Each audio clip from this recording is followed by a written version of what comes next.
Ibu mertua mantan Menteri Pendidikan, Kebudayaan, Riset, dan Teknologi, Mendikbudristek, Nadiem Makarim, Sania Maki, mengungkap kondisi terkini menantunya usai menjalani operasi wasir.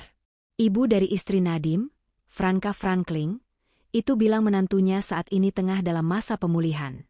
Menurutnya, setiap hari Nadiem membutuhkan pendamping untuk mengganti perban, karena proses pembersihan pasca operasi tidak bisa dilakukan sendiri. Namun, ia yakin selama diantarkan di rumah sakit, Nadiem mendapatkan perawatan dari tim medis.